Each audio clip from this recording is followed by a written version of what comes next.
My name is Matthew Martin, and I am the creator of Black Lodge Video, along with my partner. His name is Brian Hogue.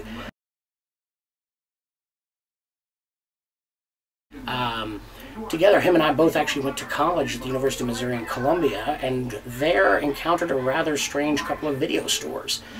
One was called Ninth Street Video and was actually what's called a formal art house video store, which is pretty much foreign films, classics, things that are considered very respectable cinema.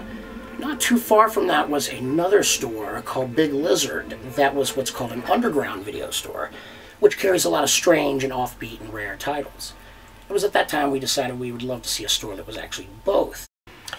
It was in 1996 when we graduated from school and came back to Memphis. We were horrified to find out that Memphis didn't even have a good video store, not even one.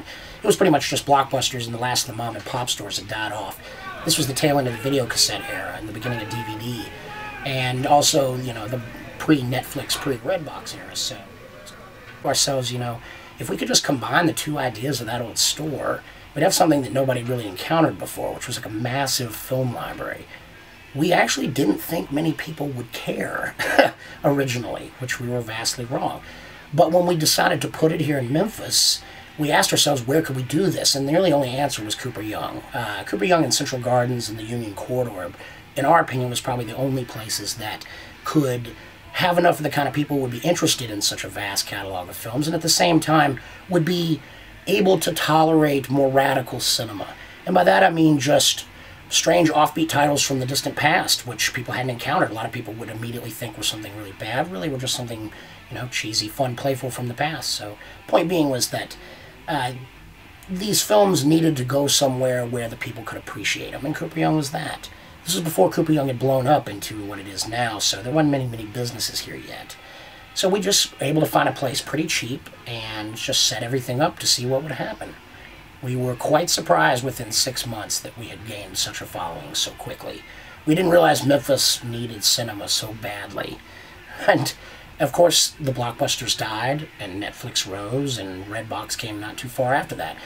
But in the end, those places couldn't ever really offer what we did. Netflix couldn't get enough contracts together to be able to handle all the stuff we handle, and Redbox isn't big enough to carry a catalog so big. Which is probably why we're still surviving now, 12 years later. And actually doing bigger than ever. Actually able to add more titles than ever. Actually, at this point, have become one of the largest film collections for rent in the entire country. By our count, probably around 10 are bigger than us. And all in major cities. That also makes us the largest film center for rent in the entire South. As for how we broke down the systems, we kept asking ourselves, how do people look for movies?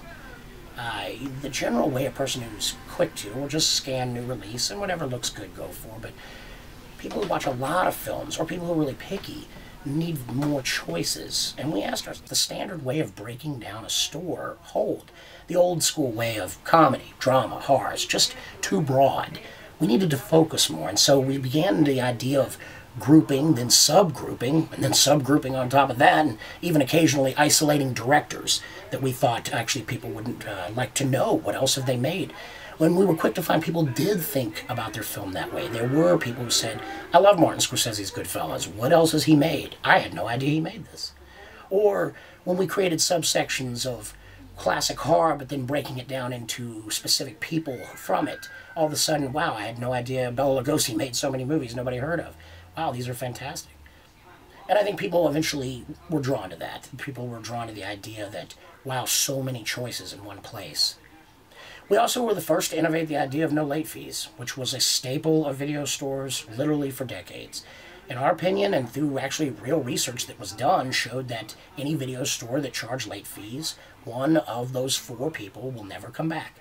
And we kept saying, you know, Midtown Memphis, that's not so big. I don't know if we can afford to keep isolating people down. So we said, let's take a chance to play with an honor system. We were actually laughed at by mainstream video stores for trying this. It turned out to be the windfall in our direction. We've kept all our clientele for a decade, and at this point sit at about 15,000 members.